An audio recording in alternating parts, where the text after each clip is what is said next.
नमस्कार, आप देख रहे हैं न्यूज ऑन हिंदुस्तान। इस वक्त की खास खबरों में मैं हूं आपके साथ ज्ञान प्रकाश पांडे। भाजपा का एक प्रतिनिधिमंडल चुनाव आयोग पहुंचा, जिसमें केंद्रीय मंत्री अर्जुन राम मेघवाल, राष्ट्रीय महासचिव अरुण सिंह, मीडिया प्रभारी संजय मखूर, साजिद पूनावाला और ओम पाठक शामिल रहे। केंद्रीय मंत्री अर्जुन रामवाल ने कहा कि भाजपा के एक प्रतिनिधिमंडल मुख्य चुनाव आयुक्त से मिला है। हमने उन्हें बताया कि 6 नवंबर को विपक्ष के नेता राहुल गांधी ने एक बार फिर महाराष्ट्र चुनाव को लेकर झूठ फैलाने की कोशिश की। उन्होंने राज्यों को एक दूसरे के खिलाफ खड़ा करने की कोशिश की, संविधान को कमजोर किया और झूठा दावा किया कि भाजपा संविधान को नष्ट करने की कोशिश कर रही है। और उनको ये बताया कि महाराष्ट्र के चुनाव में 6 नवंबर को जो लोकसभा में नेता प्रतिपक्ष हैं राहुल गांधी जी, उन्होंने फिर झूठ बोलने का प्रयास किया, राज्यों को आपस में लड़ाने का एक प्रयास किया और संविधान को लहरा करके फिर झूठ बोला कि भारतीय जनता पार्टी संविधान को नष्ट करने वाली है, संविधान को तोड़ने वाली है, संविधान को समाप्त करने वाली है। ये एकदम झूठा प्रचार है, इसको रोका जाना चाहिए। और हमने ये भी कहा कमीशन को कि राहुल गांधी जी आदतन इस तरह की कार्रवाई करने के आदी हो गए हैं।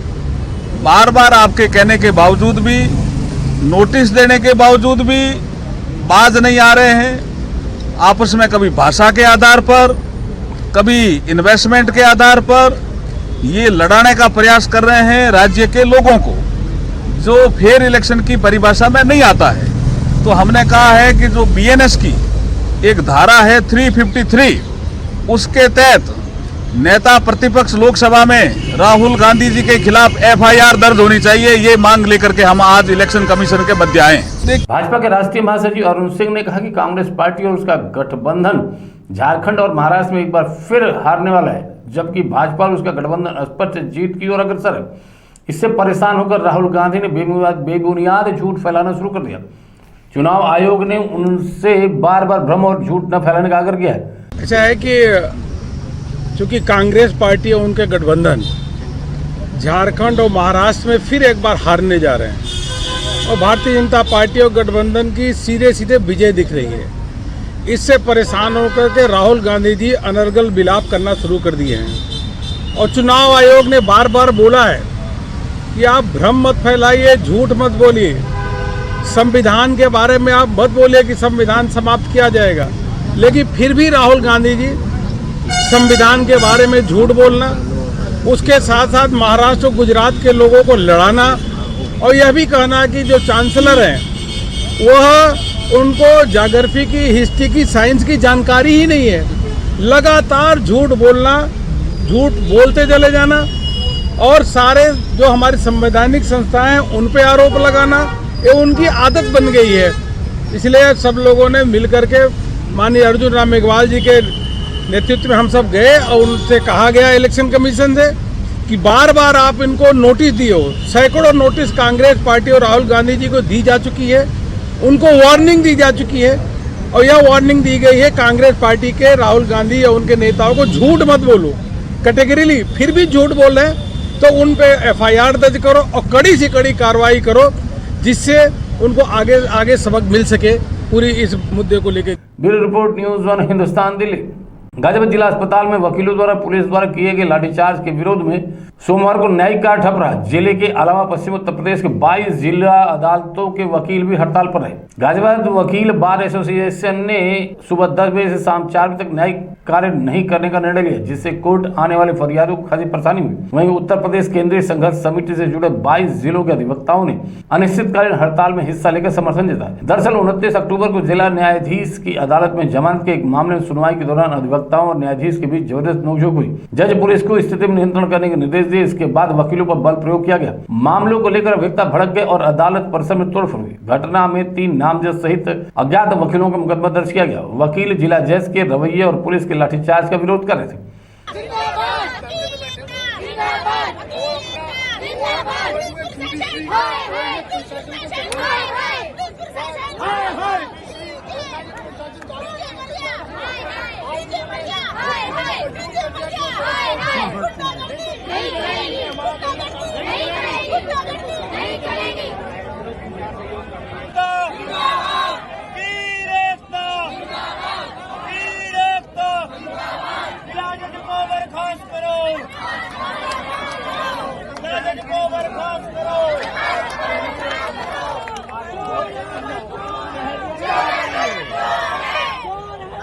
गाजियाबाद से ज्ञान उपाध्याय की रिपोर्ट।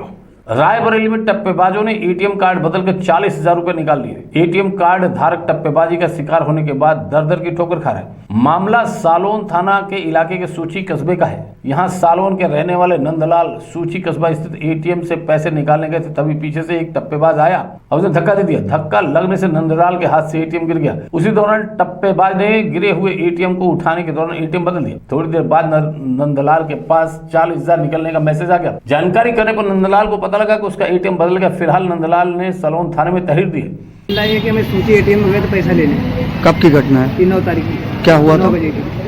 उसके बाद हम पैसे ले रहे थे और एटीएम लगाया। एटीएम में विड्रॉल कर रहे थे, पीछे एक आदमी आया और धक्का लगाया। एटीएम जो है हमारा छीन लिया, अपना एटीएम गिरा दिया, हमारा भी गिर गया। उसने हमारा एटीएम उठा लिया, उसका एटीएम हम ले लिया। जब उसने बदोखर में पैसा निकाला तो हमको हमारे बाद मैसेज आया, तो हमको पता चला कि हमारा तो एटीएम गुम हो गया। तो उसके बाद हम चौकी वाले को बोला, तो चौकी वाला बोला, दीवान से बोला, तो बोला कि जाके FIR करिए पहले। बोल के कितने पैसे थे? 40,000। 40,000 निकाले? पूरे 40,000 निकाल लिए। जानकारी कब हुई आपको? जानकारी तो भाई है करीब 10-15 मिनट बाद ना। ये है सूची चौकी, सूची चौकी के पास, सूची चौराहा की बात है। कहाँ पे? पैसा निकाला जाकर के भदोखर में। कितना? 40,000। कहाँ एप्लीकेशन दिया है? सूची चौकी पहले दिया है, और कहीं दिया? फिर आकर सलोन थाने में दिया।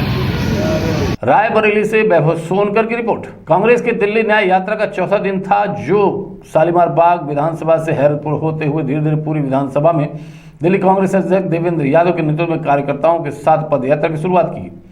इस पदयात्रा में हजारों की संख्या में कांग्रेस के कार्यकर्ताओं ने भाग लिया। पदयात्रा के दौरान कांग्रेस अध्यक्ष देवेंद्र यादव ने आम आदमी पार्टी पर जमकर निशाना साधते हुए कहा, दिल्ली सरकार के द्वारा प्रदूषण को बढ़ावा दिया जा रहा है, और अपने पूर्व MLA मतीन चौधरी के बारे में बोला कि पहले उनके बेटे ने आम आदमी पार्टी में ज्वाइन किया था और अब खुद मतीन चौधरी ने आम आदमी पार्टी में ज्वाइन कर लिया, लेकिन इससे कांग्रेस को कोई फर्क नहीं पड़ता। वह हमारे लिए आदरणीय है। पंजाब की पराली चलने की वजह से आते हैं। जब से पंजाब में आम आदमी पार्टी की सरकार आई है, उसके बाद ये दूसरों अब हरियाणा और यूपी को भटक मिलेगा। मुझे लगता है कि ये जो सरकार है, इसमें कहीं ना कहीं जो कार्यशैली है किसी भी तरीके से दिल्ली की जनता को संतुष्ट करने वाली नहीं है। मैं देख रहा हूँ, लगातार ये महसूस करता हूँ कि टेम्परेरी सोल्यूशन के अलावा कोई परमानेंट सोल्यूशन देने की ये सरकार काम नहीं कर रही है। हमने अपने समय में जहाँ ग्रीन कवर बनाया था, जहाँ DTC की बसों में CNG को इंट्रोड्यूस किया था, वहीं गरीब लोगों के लिए केरोसिन बंद करके LPG की सुविधा देने का काम किया था। दिल्ली से प्रदीप सिंह उज्जैन की रिपोर्ट। 14 कोसी परिक्रमा संपन्न होने के बाद देव उठावनी एकादशी पर अयोध्या की पंचकोसी परिक्रमा शुरू होगी। दोपहर 1:45 बजे से मंगलवार सुबह 11:38 बजे तक परिक्रमा का मुहूर्त है। करीब 15 किलोमीटर लंबी इस परिक्रमा की सुरक्षा ATS कमांडो सहित ड्रोन की सुरक्षा व्यवस्था की विषय। दरअसल पूरे उत्तर प्रदेश में भक्त रामनगरी अयोध्या पहुंच रहे हैं। ऐसा माना जा रहा है कि कल 20 लाख भक्त परिक्रमा कर लेंगे। सोमवार को 10 लाख भक्तों ने परिक्रमा शुरू की। इस पूरे परिक्रमा पर पथ पर 5 स्थानों उदया चौरा, ब्रह्मकुंड, हनुमान गुफा, पारस एकादशी, महोबा बाजार और श्रद्धालुओं के विश्राम स्थल कैंप की व्यवस्था की गई। सभी विश्राम स्थलों पर मोबाइल टॉयलेट, पेयजल, अल्पाहार की व्यवस्था है। स्थानीय शौचालयों के अतिरिक्त यहाँ मोबाइल टॉयलेट भी बनाए गए। इसके 24/7 देखरेख सफाई कर्मियों की ड्यूटी लगाएगी। शुद्ध पेयजल एवं संपूर्ण पथ टैंकर की व्यवस्था की। परिक्रमा मार्ग पर आयोजित भंडारा स्थलों पर सफाई मित्रगणों की ड्यूटी लगाई गई। लोगों का धार्मिक जो है ना, मतलब आचार विचार है, ये मोदी योगी की दया दृष्टि है, जो कि मतलब पूरा अयोध्या जो है राममय हो गया। हम लोगों का यही है, सनातन वाला जो है यही एक मांग है। अब यही जो है सोचेंगे और वैसे जो है मतलब दिल्ली के लिए प्रस्थान करेंगे। पहली बार ही तो कर रही हूँ, मैं कानपुर से आई हूँ भैया। ये तो मेरा प्रथम है, पहली बार ही आई हुई हूँ और आज ही तो शुरुआत कर रही हूँ मैं। अब क्या मिलेगा वो तो आगे समय बताएगा ना। ये तीर्थ क्षेत्र है और यहाँ पे कड़ में राम है और मैं महसूस करना चाहती हूँ यहाँ के कड़ के राम को। क्या है, हमारा धर्म आगे बढ़े, सनातन आगे बढ़े, इससे बड़ी मान्यता क्या हो सकती है। अयोध्या आए, कैसी लगी अयोध्या? तो हम रोज आते हैं और बहुत अच्छी लगती है। क्या लाभ मिला, क्या सुख मिला? बहुत सारा। जो परमार्थ का सुख मिले उससे बड़ा क्या सुख हो सकता है। सब भौतिक सुख तो यही रहेगा और परमार्थ सुख सबसे बड़ा होता है। बसों के लाभ है तभी तो कर रहे हैं। इतने लोग देखिए, इतनी भीड़ इकट्ठा हुई है, कुछ लाभ है तभी तो कर रहे हैं।